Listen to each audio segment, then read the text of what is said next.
चलिए, कल तक हमने आपको एक क्वेश्चन ऑफ कंटिन्यूटी के बारे में बता दिया था। a into V is equal to constant. ये भी बता दिया था कि इक्वेशन ऑफ कंटिन्यूटी हमेशा लगती है आइडियल फ्लूइड के लिए। ठीक है, आइडियल फ्लूइड के लिए इक्वेशन ऑफ कंटिन्यूटी का यूज़ किया जाता है, और आइडियल फ्लूइड के लिए ही दूसरे प्रिंसिपल का भी यूज़ किया जाता है, जिसे कहते हैं बर्नौलीज प्रिंसिपल। कल मैंने डिस्कस किया था इस बारे में, बर्नौलीज प्रिंसिपल। तो चलिए शुरू करते हैं।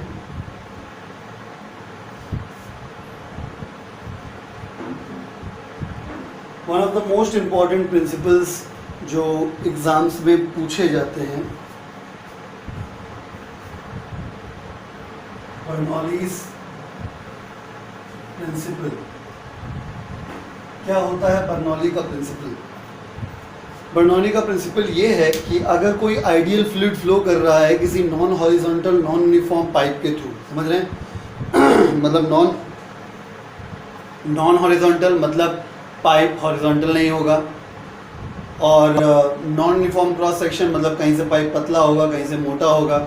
ऐसे पाइप में अगर जब आइडियल फ्लूइड फ्लो करता है, आइडियल फ्लूइड के फ्लो के बारे में मैंने आपको बता ही दिया है।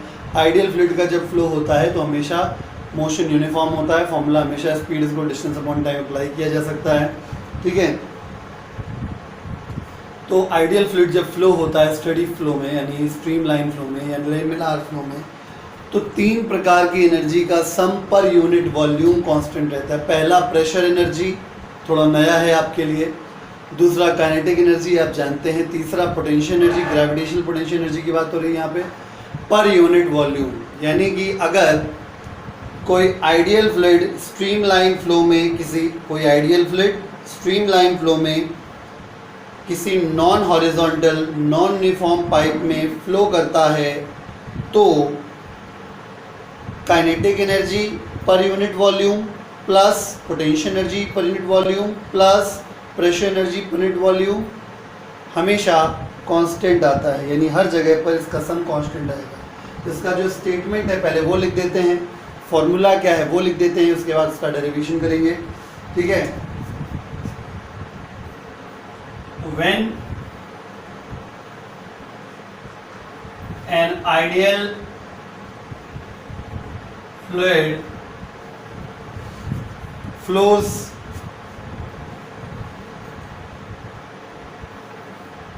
through a non-uniform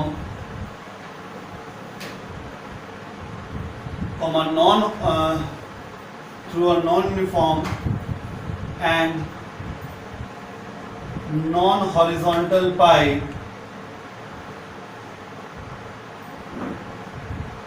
in a streamline flow,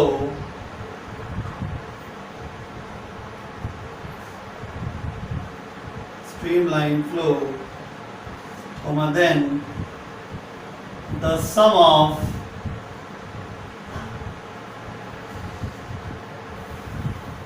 kinetic energy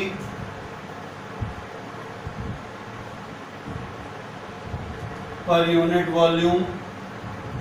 वैसे मैं अभी से बता दे रहा हूँ, क्लास 12 तक बहुत काम आएगा तुम्हारे। कभी भी एनर्जी पर यूनिट वॉल्यूम निकाला जाता है तो उसे एनर्जी डेंसिटी कहते हैं। यानी एक तरीके से इतनी चीज़ को आप कह सकते हैं काइनेटिक एनर्जी डेंसिटी, है ना। चलो फिर कोई बात नहीं। तो kinetic energy per unit volume comma gravitational potential energy per unit volume and pressure energy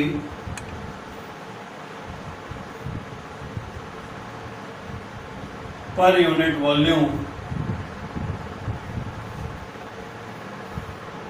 remains constant at every point of flow। यानी कि अगर कोई आइडियल फ्लूइड, पहला कीवर्ड, आइडियल फ्लूइड फ्लो करता है through a non uniform and non horizontal pipe. दूसरा तीसरा keyword in a streamline flow. चौथा, then the sum of kinetic energy per unit volume. Normally क्या होता है, बच्चे भूल जाते हैं, ठीक है, बच्चे जो हैं वो भूल जाते हैं कि पर यूनिट वॉल्यूम भी लिखना है, तो गड़बड़ हो जाती है। तो kinetic energy per unit volume, potential energy per unit volume, potential energy कौन सी, gravitational potential energy per unit volume and pressure energy per unit volume का जो सम रहता है वो हर जगह पर कांस्टेंट आता है एट एवरी पॉइंट, ठीक है। इनको मिला के पूरे अंडरलाइन हो गया, ठीक है। तो पूरा अंडरलाइन हो गया तो कुछ गलत नहीं हो गया, क्योंकि उतना ही ये इम्पॉर्टेंट भी है, ठीक है। तो बर्नौली प्रिंसिपल क्या कहता है, अगर कोई आइडियल फ्लूइड किसी non uniform non horizontal pipe के थ्रू एक स्ट्रीमलाइन फ्लो में फ्लो करता है तो 3 प्रकार की एनर्जी जो होती है, kinetic energy, potential energy and pressure energy का जो सम होता है पर यूनिट वॉल्यूम वो हमेशा कांस्टेंट रहता है एट एवरी पॉइंट। यानी मैथमेटिकली अगर मैं कहूँ, मैथमेटिकली अगर कहा जाए तो प्रेशर एनर्जी का P, kinetic energy per unit volume का हाफ रो वी स्क्वायर और potential energy per unit volume का रो जी एच। समझ रहे हैं ना, आपने हाफ एम वी स्क्वायर सुना था पहले, लेकिन यहाँ पे रो वी स्क्वायर आ रहा है। क्यों आ रहा है, क्योंकि पर यूनिट वॉल्यूम है, मास अपॉन वॉल्यूम हो गया तो इस वजह से डेंसिटी हो गया। वैसे ही एम जी एच होता था यहाँ पे कभी, आज रो है, क्यों है, क्योंकि अपॉन वॉल्यूम हो गया होगा, ठीक है, सॉरी, अगर वॉल्यूम हो गया होगा तो वॉल्यूम पर यूनिट वॉल्यूम कर देंगे तो डेंसिटी बन जाएगा इज इक्वल टू कांस्टेंट आएगा। Clear, this is Bernoulli's principle. ये मतलब रट्टा होना चाहिए आपके दिमाग में एकदम। तुरंत आपसे कोई नींद हुई बोल रहे तो भड़बड़ा गया, आप बोल दीजिए, ठीक है।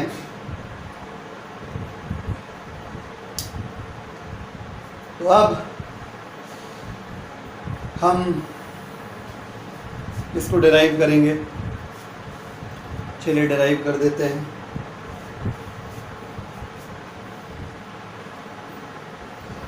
Proof of Bernoulli's principal.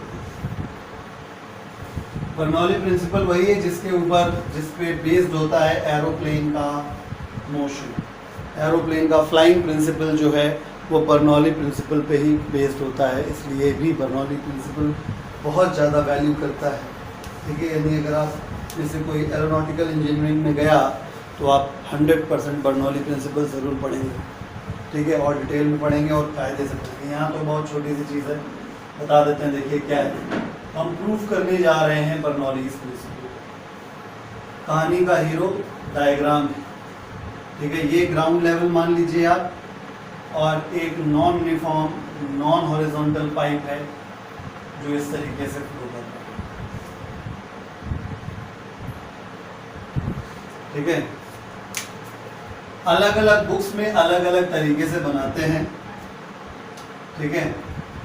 तो आपको पेन लेने की आवश्यकता नहीं है, आप अधिकता समझिए। इम्पॉर्टेंट सिर्फ ये है कि कंक्लूजन अल्टीमेटली सेम आएगा। और कुछ मूर्ख इसको गलत भी कह देते हैं। अब समझिए, पहली चीज ये कि इसको मैं फर्स्ट सरफेस मान रहा हूँ क्योंकि पानी यहाँ से एंटर करेगा, और इसको सेकंड सरफेस मान रहा हूँ, पानी यहाँ से लीव करेगा। ये ग्राउंड सरफेस है, ठीक है। आप अपनी कॉपी पे डायग्राम बनाते चलें, साथ साथ बेटर रहेगा, क्योंकि समझ रहे हैं, क्योंकि अभी स्पेस की कमी आ जाएगी डेरिवेशन करने में, थोड़ा लंबा डेरिवेशन है। तो ये जो यहाँ पे इसकी हाइट है वो मैं h1 मान लेता हूँ, और ग्राउंड से इसकी जो हाइट है वो मैं h2 मान लेता हूँ। यानी टेक्निकली ये दिखाई दे रहा है कि हाइट बढ़ रही है, यानी ग्रेविटेशनल पोटेंशियल एनर्जी बढ़ रही है।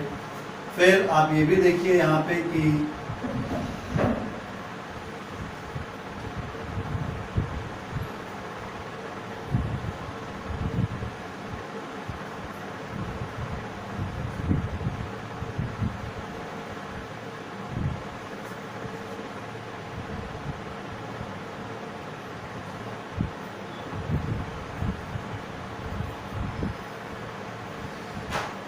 ठीक है, इस प्रकार से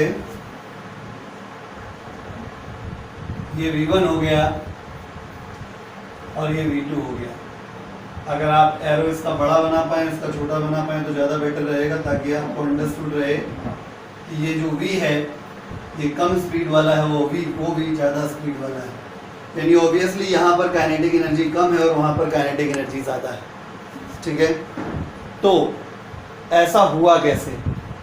ऐसा हुआ यूँ होगा, पानी क्यों फ्लो कर रहा है भाई? पानी इसलिए फ्लो कर रहा है क्योंकि 100% कोई एक मोटर टाइप की चीज़ होगी, मोटर पंप टाइप की कोई चीज़ होगी जो इधर से वर्क करेगा, इसको पुश करेगा। तो यहाँ पे उस मोटर ने वर्क किया, बहुत ध्यान समझिए, एक एक पॉइंट जो बता रहा हूँ। ठीक है, यहाँ से पंप ने पानी को पुश किया, तो पानी पे जब पुश किया तो पानी आगे बढ़ा, यानी पंप ने फोर्स लगाया और वर्क हो गया, यानी पॉजिटिव वर्क। ठीक है, और इधर से पानी मिला हमें आउटवर्ड यहाँ पानी हमें मिला, यानी पानी लेने के लिए यहाँ पे हमें काम नहीं करना पड़ा, पानी ऑटोमेटिक मिल गया, यानी हमें यहाँ पे वर्क मिला। यहाँ वर्क करना पड़ा पानी को डालने में, और यहाँ से पानी ऑटोमेटिक निकल रहा है, यानी वर्क मिल रहा है, यानी यहाँ पर हो रहा है पॉजिटिव वर्क। ठीक है, मैं बहुत कुछ नहीं लिख सकता हूँ, आप चलिए फिर भी मैं यहाँ मार्क कर देता हूँ। इस जगह पे होगा पॉजिटिव वर्क, क्योंकि पानी अंदर डालना पड़ रहा है वर्क फोर्स लगा के, जिसको हम लोग W1 कह देंगे। और यहाँ पे हमें जो वर्क मिलेगा वो नेगेटिव वर्क होगा, नेगेटिव वर्क।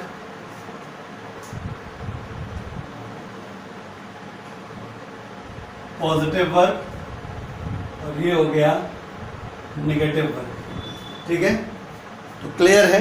तो टोटल वर्क डन हुआ कितना है, जरा इसमें भी नजर मार लें। बहुत इंटरेस्टिंग है, लेकिन आपको बहुत पेशेंस से काम करना पड़ेगा, बुकिश मेथड को भूलना पड़ेगा। ठीक है, तो यहाँ पे देखिए, मान लेते हैं कि मैंने आपको टाइम दिया था डेल्टा टी, और डेल्टा टी टाइम में जो मॉलिक्यूल्स हैं पानी के वो इतनी लेंथ आगे आ गई। आपको मैंने कल भी ऐसे कुछ बताया था। L1 is the displacement. अगर मैं पॉजिटिव वर्क की बात करूं यहाँ पे, तो W1 जो है हमारा ये है, बहुत ध्यान दीजिएगा, W1 पॉजिटिव वर्क होगा। फोर्स यहाँ पे जो भी लग रहा है, इस जगह पे मान लेते हैं पंप ने F1 फोर्स लगा के पुश किया होगा, तो force into displacement F1 into L1। और इसी प्रकार से W2 जो हमें वर्क उधर मिला है वो माइनस का होगा F2 इंटू L2। अभी कुछ ही दिन हुए होंगे, ज़्यादा नहीं हुआ होगा, मैंने आपको बताया था कि स्केलर क्वांटिटीज़ को हमेशा विद साइन ऐड किया जाता है। अगर आपने उस वक्त टर्न पे नहीं पढ़ा था, नहीं याद है आपको, तो अब याद कर लीजिए कि अगर आपको सपोज यहाँ पे W1 वर्क यहाँ पे हुआ और W2 वर्क यहाँ पे हुआ, ठीक है, और वर्क आपको टोटल कैलकुलेट करना है, तो अगर आपको टोटल वर्क कैलकुलेट करना है तो आपको दोनों वर्क को ऐड करना पड़ेगा विद साइन। दोनों वर्क को आपको ऐड करना पड़ेगा विद साइन। ठीक है, इस वजह से बात समझ में आई आपको कि नहीं आई कि W1 जो वर्क है वो प्लस का है और W2 जो वर्क है वो माइनस का है। और अगर हमें टोटल वर्क निकालना है तो हमें विद साइन ऐड करना पड़ेगा। ये बेसिक एक प्रिंसिपल होता है, कहीं भी तमिल, तेलुगु, मलयालम, उड़िया, कन्नड़, फारसी जो आती हो आपको, उसमें कहीं भी अपनी कॉपी में मेंशन कर लीजिए कि scalar quantities are always added with their sign. This process is called algebraic sum और स्केलर सम। ठीक है, तो अगर मुझे टोटल वर्क डन यहाँ निकालना है तो net work done, now net work done delta W बराबर हो जाएगा W1 प्लस W2, इसलिए डेल्टा W का वैल्यू आ गया F1 L1 जो कि प्लस का था प्लस F2 L2 जो कि माइनस का था। इस तरीके से जो डेल्टा W हमारा आ गया है, ठीक है, वो आ गया है F1 L1 minus F2 L2। अब एक्चुअली मैटर क्या है कि फोर्स फ्लूइड जब ये हम लोग पढ़ते हैं तो फोर्स से काम नहीं होता, काम होता है प्रेशर से। तो यहाँ का प्रेशर अगर P1 मान लें और area of cross section A1 मान लें, तो यहाँ का प्रेशर अगर हम P2 मान लें और एरिया ऑफ क्रॉस सेक्शन अगर A2 मान लें, तो फोर्स बराबर प्रेशर इंटू एरिया।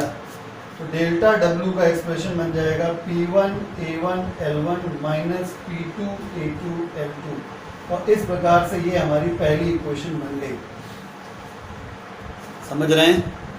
चलिए अब आगे की बात करते हैं। जो कि मैं यहाँ लिखूंगा, आप भी ऐसे लिख दीजिएगा, कोई दिक्कत वाली बात नहीं है। हम एक बात जानते हैं कि जितना मास इधर से एंटर होगा उतना ही मास वहां से लीव करेगा, ठीक है। और या अगर आप इतना लंबा ना करना चाहें तो कल हमने आपको एक चीज इक्वेशन ऑफ कंटिन्यूटी पढ़ाते पढ़ाते कहा था, ये भी काम आएगा।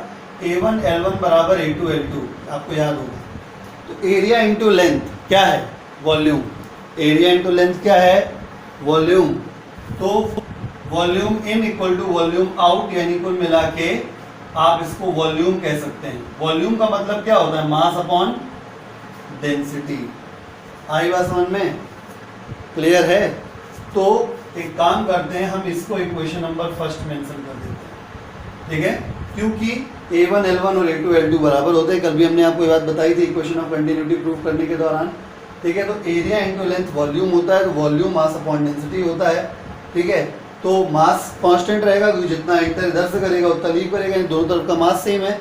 और डेंसिटी भैया आइडियल फ्लूइड है, आइडियल फ्लूइड की डेंसिटी सेम होती है, ये हम आपको पढ़ा चुके थे कल ही, ठीक है। कल या उसके प्रीवियस लेक्चर में पढ़ाया था। इस वजह से A1 L1 हो चाहे A2 L2 हो, m बाई रो लगाएंगे। तो मैं फ्रॉम फर्स्ट इक्वेशन यहाँ वैल्यू प्लेस करूंगा, ठीक है। तो फ्रॉम फर्स्ट इक्वेशन ये क्या बन जाएगा? इसके लिए स्पेस की रिक्वायरमेंट है, स्पेस अभी अपने पास है नहीं, लेट मी चेक।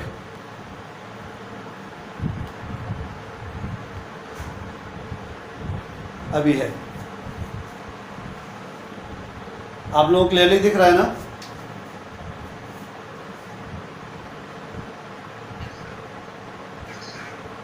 ठीक है। तो delta W is equal to, ये भी m बाय रो हो गया और ये भी m बाय रो हो गया। थोड़ा कॉमन सेंस लगाइए, ये m बाय रो है, ये भी m बाय रो है। तो फर्स्ट इक्वेशन लगा के यहाँ पे m बाय रो रखेंगे, यहाँ पे m बाय रो रखेंगे, तो m बाय रो हो गया कॉमन, और ब्रैकेट में आ गया P1 minus P2। This is equation number second.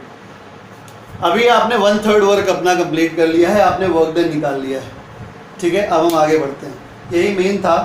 अब बस दिमाग में इतना इमेज रखिएगा कि यहाँ पे पोटेंशियल एनर्जी mgh2 हो जाएगी, यहाँ पे पोटेंशियल एनर्जी mgh1 है, यहाँ पे काइनेटिक एनर्जी हाफ mv1² हो जाएगी, यहाँ पे हाफ mv2² हो जाएगी। चलिए तो अब शुरू करते हैं एक छोटे से लॉजिक से।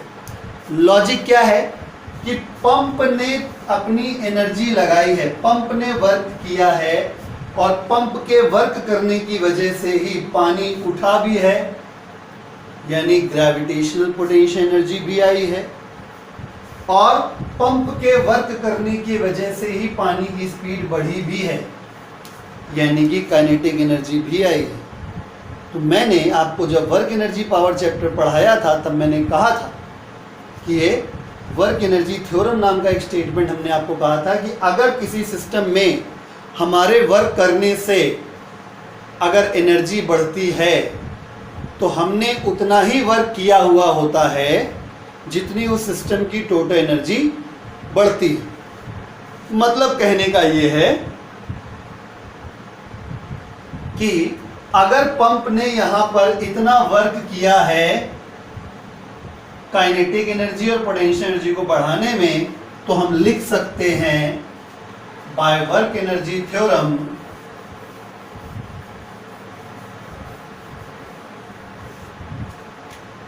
By work energy theorem. बहुत आसान हो गया, बस केवल कैलकुलेशन रह गई।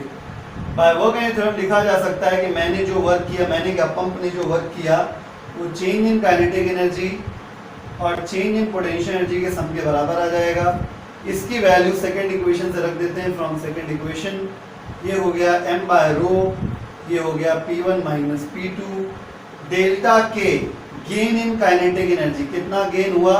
Half mv2² minus half mv1 का स्क्वायर। मैं m सेम लिख रहा हूँ बार बार, आप समझ रहे होंगे क्यों? क्योंकि मास सेम रहता है। कल से मैं इस बात को चिल्ला चिल्ला बता रहा हूँ, ठीक है। डेल्टा u की वैल्यू mgh2 माइनस mgh1 हो जाएगी, ठीक है। यानी पूरा खेल एक तरीके से मैंने डायग्राम से सेट कर दिया है। अगर आपका डायग्राम सही नहीं बना तो आप कंफ्यूज किसी भी वक्त हो सकते हैं और बाद में अपने आप को कोस सकते हैं। एम एम एम एम सारे कॉमन होके कैंसिल हो गया, रो को मल्टीप्लाई कर देते हैं, हो गया P1 माइनस P2 बराबर कितना हो गया, half rho V2 square minus half rho V1 का स्क्वायर प्लस रो GH2 माइनस रो GH1। अगर हम 1 1 वाले एक तरफ और 2 2 वाले एक तरफ ले आए तो आपको बहुत अच्छा लगेगा। क्या हो गया देखिए, P1 plus half rho V1 का square plus rho GH1 is equal to P2 plus half rho V2 का स्क्वायर प्लस रो GH2। न्यूमेरिकल्स लगाने में नॉर्मली यही स्टेटमेंट हम लोग लिखते हैं, इतना बड़ा। बाय द वे प्रूव हो चुका है कि फर्स्ट पॉइंट पर इन तीनों चीजों का सम और सेकंड पॉइंट पर इन तीनों चीजों का सम बराबर है।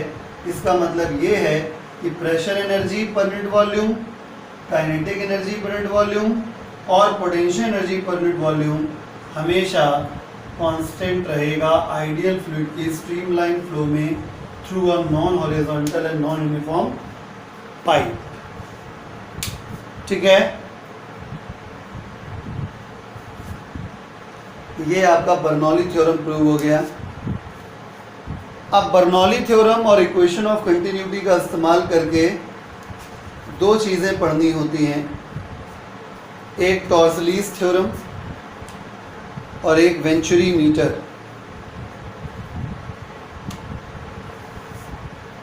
ठीक है, तो दोनों ही बड़े बड़े टॉपिक हैं।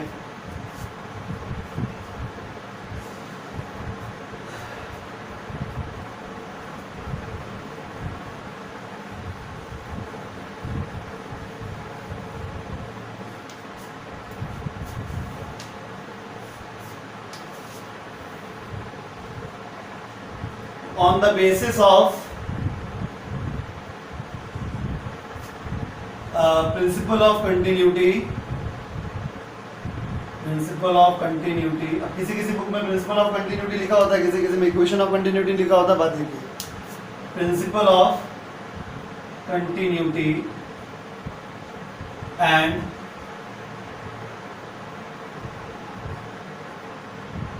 बर्नौलीज प्रिंसिपल है। Bernoulli's principal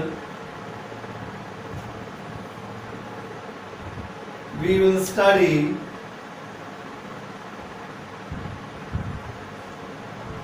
number 8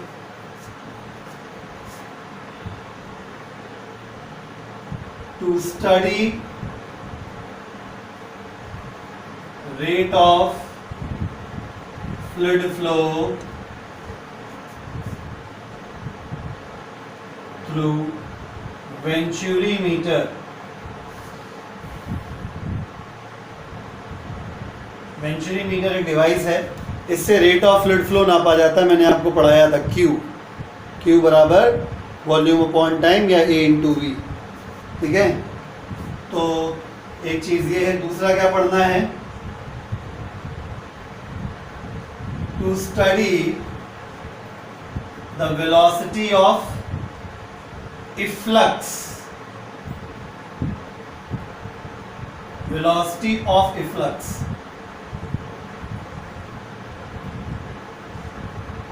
velocity of efflux क्या होता है, कोई टैंक है सपोज, टैंक में हमने एक बहुत लंबा सा छेद कर दिया, बहुत पतला सा छेद कर दिया, एक टैंक है जिसमें पानी भरा हुआ है, उसके साइड वॉल पे हमने एक बहुत पतला नैरो होल कर दिया है जिसे हम ऑरिफिस कहेंगे। क्या कहेंगे, ऑरिफिस कर दिया। ऑरिफिस करने से क्या होगा, उससे पतले से होल से पानी निकलेगा।